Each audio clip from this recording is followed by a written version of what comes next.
This is part 2 in a guide to adapting the Wild Beyond the Witchlight to center your PC's backstories. I'm going to outline a low-effort framework that fits onto the written adventure. I'm also going to talk about landing the book's big twist and offer a tweak to Zybilna's mythology that ties together all of the other work that we're doing. This guide assumes a little familiarity with the written adventure, as in you skimmed it and are thinking of running it. The deeper into the guide we get, the more specific my reference points are going to be, but this installment stays pretty broad. My name is Neil, I'm a writer, producer, and GM, and if you missed the first video in this series, I'd start there. It's kind of a session 0 for this adaptation guide and a peek into where I'm coming from, so you can gauge if our tastes align. If you've been GMing for a minute, none of this is going to feel radical. It's a take, not a crazy reimagining. The short version is, we're going to create custom encounters that tell your PC's backstories using hag magic. I'm not here to fix Witchlight or even claim that it's flawed, but my approach does try to address some common complaints about the module. The lack of combat, low impact random encounters, the intrusion of Greyhawk characters from the 80s into a Feywild themed story, and finally, the difficulty of investing your players in the big twist of Zybilna's true identity. In the last video, I made a big deal out of the lost things and their potential to inspire and shape all of the customization that we're about to undertake. Now, ideally, your players are coming up with their own lost things. But even if you are pulling from the book's pre-written table, I think there's a little bit of depth work that you can do as early as session 0. When your players are choosing a lost thing, just ask them a few simple questions. What has losing this thing cost your character? What paths in your character's life have been closed off because they lost this thing? Who does your character want to become, and how is the lost thing necessary to get there? They're all variations on the same question, which is basically, what does the lost thing mean to them, above and beyond what it is? Or, what would a therapist say about your lost thing? If your players don't have an answer in session 0, no problem. Just tell them that they've got time to think about it. Maybe warn them that it won't be the last time they're asked. At minimum, long rests are an organic opportunity to ask these questions again, or to probe a little deeper and ask some follow-up questions. Some of this work might not even filter into the game until you're voicing your first hag.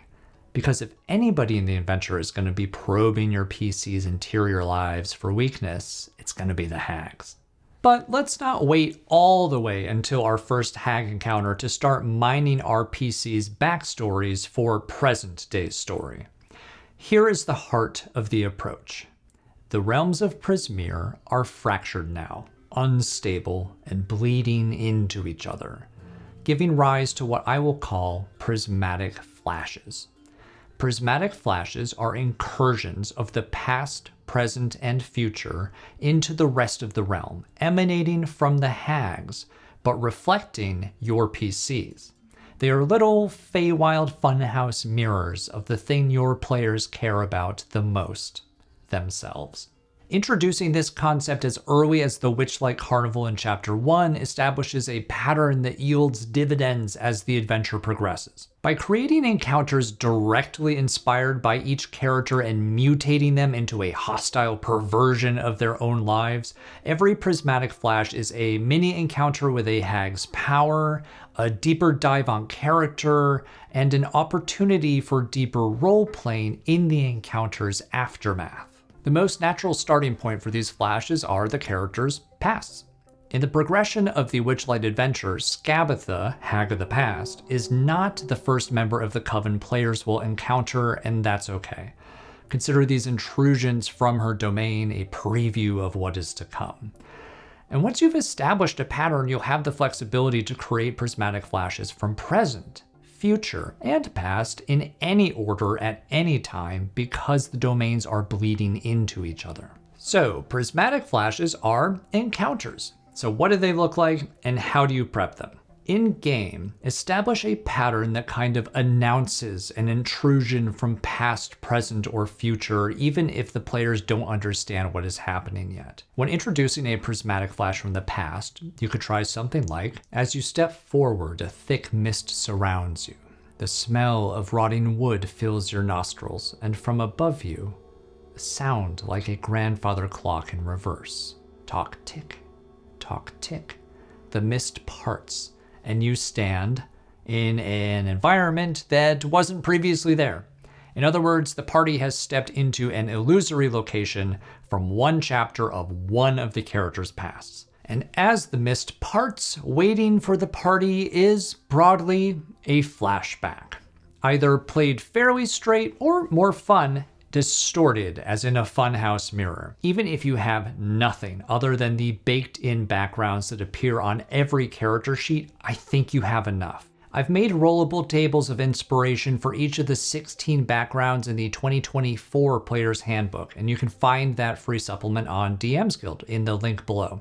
I honestly think you can do better once you're hip to the pattern, because these inspirations are ideally growing from your collaboration with your players. But for the sake of example, Charlie is a new character at your table. They're a bard. They chose the charlatan background. That's all you know.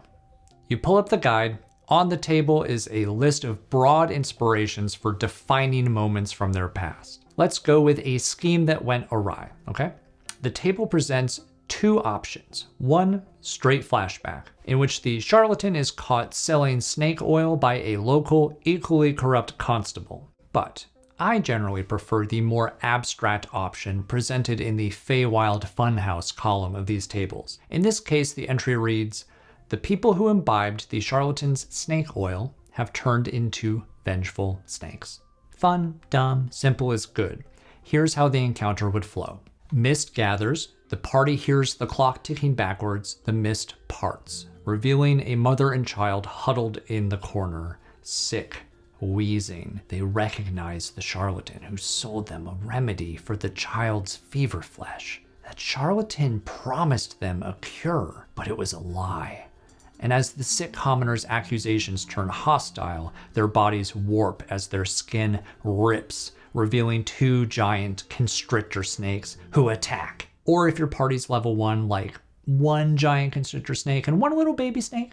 Every round of combat, ask for a low DC history or insight check from the charlatan, and on a success, Charlie recalls that the snake oil they sold at the village of Hawkstone had dubious black market origins.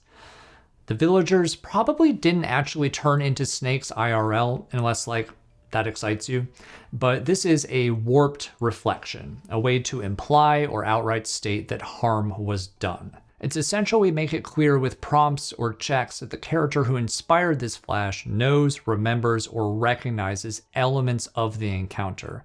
It can really be as direct as, "Charlie, you remember this poor woman from your time in the village of Hawkstone." After the party kills the snakes, the illusion fades. Everybody hears the echoing laughter of a hag as the mist recedes. It's Skabatha, but they don't know that yet. It is a dot for them to connect later. Skabatha's disembodied voice mercilessly dunks on Charlie the charlatan for their dubious past, then fades away. After a moment, you may ask Charlie's player, how much of that was true? Important sidebar. Every player I have thrown a prismatic flashback at has been stoked to have something from their character's past dramatized, even if they didn't explicitly outline that scene on their own. But we can never really be fully in our players' heads, and it is possible that we create something for their character that contradicts a backstory that they were imagining, but maybe hadn't articulated yet. So, leave space for a soft rejection of the flashback. Remember that these encounters are distortions and tricks created by hags. After a flashback encounter, ask your player how much of that was true.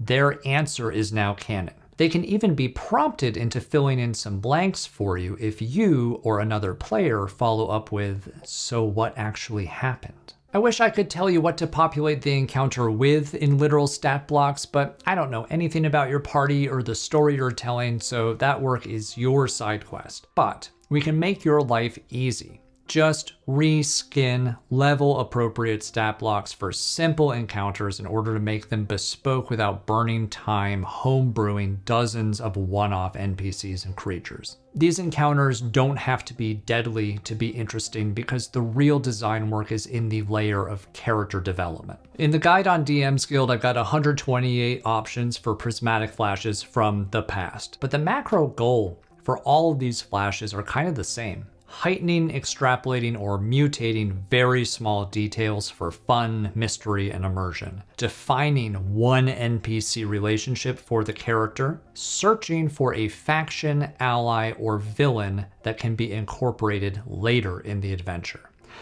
That last one is a big one, especially when it comes time to design prismatic flashes from the present and future. But more on that when we discuss hither, thither, and yon later in the series. While we are thinking about the past, I'd like to flat circle back to Zybilna, the character who inspired this whole approach. I want to offer one tweak to Zybilna's mythology that will unify our adaptation. Final warning, I'm about to spoil the whole adventure, so please, if you think you will be a player in it someday, click away. To review, the three hags of the Hourglass Coven have imprisoned the arch-fey fairy godmother Zybilna in the Feywild domain of Prismere, freezing her in a permanent time stop. That's not the twist, that is just the premise. The twist is that Zybilna the imprisoned archfey is actually Tasha, legendary, mercurial, ultra-powerful witch. You know, of Tasha's hideous laughter, Tasha's caustic brew, Tasha's mind whip, Tasha's abyssal vacation. To my tastes, Tasha is one of the more interesting characters in D&D lore, and so much more than a princess in a castle. She is a character so canonical, so storied, that you can find her name on a level 1 spellcaster's character sheet. That's rare, and a gift, especially for triggering recognition in players. My proposal is this. The three hags are aspects of Tasha herself, made sentient and separate by the chaotic influence of the Feywild on Tasha, but even more on point, by Tasha's foolhardy attempts to extend her own life, to reclaim lost time. Deep down, the hags know they owe their existence to Tasha and they hate her for it. They resent her wholeness. They are mutations of Tasha's past, present, and future. So much of my adaptation strategy is inspired by a single object in the Witchlight book, the Jars of Time. It's in area P44 of the Palace of Heart's Desire. The jars portray Tasha past, Tasha present, and Tasha future. It's no stretch to connect this imagery to the trope of the Great Goddess, whose three aspects are represented as Maiden, Mother, Crone. Or symbolically, waxing crescent, full moon, waning crescent. I am sure you have seen this symbol on the water bottle of one of your witchier friends. So much has been written about the hilarity of reducing a woman's life to these three categories, and yet the trope endures, kind of like rejected and reclaimed and made immortal by generation after generation. And so, this became my origin story for Tasha. Growing up, a young Tasha bristles at her traditional schooling and her growing realization that Maiden Mother Crone is the prescribed trajectory for her life. Instead, she bends her ambition to becoming the most powerful wizard in history. Her maidenhood is a curse she subverts. Nobody takes her seriously. And in having to work outside the structures of patriarchy, Tasha begins to learn the secret, more marginalized workings of the world arcana. But even defining yourself in opposition to something, maidenhood, is giving that thing power, a permanent place in your identity. Tasha thrives, conquers, lives, laughs, loves, but time stops for no one. Cronehood is a specter she sees in every glimpse in the mirror. The fear of aging out of influence becomes an obsession for Tasha, who is at the height of her power and doesn't want the party to end. Her secret escape into the Feywild is a desperate attempt to bend Fey magic to her will, in a place where years can pass with only minutes ticking away on the material plane, and vice versa. But the Feywild changes Tasha, softening her. What came first?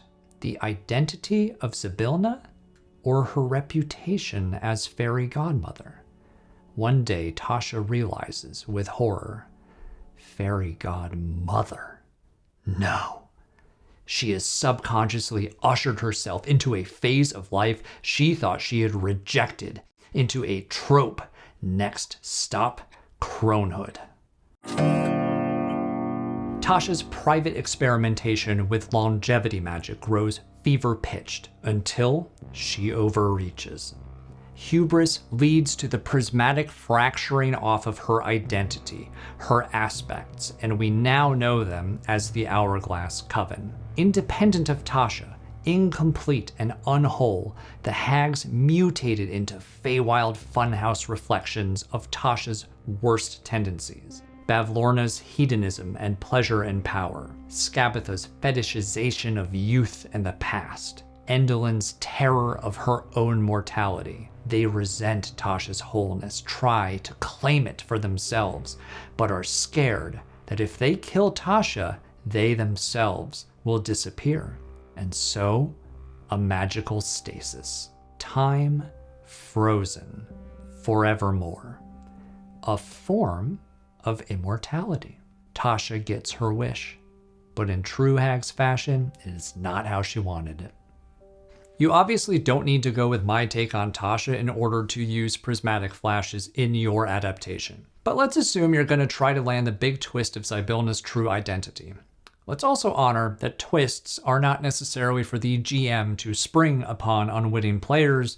They're more satisfying as a clue trail that players discover. We can't predict how it'll happen, whether our clues will land, when the players will guess it, or if they ever will, but we are determined to do this one cool thing. So, apart from a mannequin at the carnival and a few of Tasha's spells on their spreadsheets, how do we make our players care about Tasha, subtly pulling back the slingshot so that when the time is right, the dramatic tension is already there? Once you've firmly established prismatic flashes as a device for your heroes, you have the freedom to also introduce mysterious flashes that are from the past of somebody else. A mysterious, dark, and ambitious witch. These are a natural fit for when the PCs reach the realm of thither in Chapter 3, so you don't have to worry about building encounters for Tasha just yet. It's just worth thinking ahead to see what else these flashes can get you. You can keep Tasha's identity a secret while still immersing your characters in a chapter of Tasha's past. If your party's starved for combat, have them prismatically join an anonymous young witch fighting her way through the abyss. The illusion dissipates the moment the battle is won. If you want to build empathy with Tasha, put your PCs side by side with an even younger version of her who dares to speak authority to her shitbag professor at wizarding school. If you want to build the legend of Tasha, have your party escape from one of the hair-raising scenes that led to the creation of the Demonomicon. A quick wiki search of Tasha might give you inspiration, but no matter the content, prismatic flashes are a modular vehicle that connect your players to the NPC at the literal heart of the adventure. I will expand on all of this and more in the next installment in the adaptation series, where we will spot some specific places for these flashes in chapters 1 and 2. We're going to build prismatic flashes of the present and use all of this work to create hag bargains that actually tempt and torture your players. So please stay tuned, like, subscribe, comment, etc. if so inspired, and pop over to DM's Guild for a PDF version of this guide, as well as a smattering of other things I've made. Thank you so much for watching. I will see you in the next one.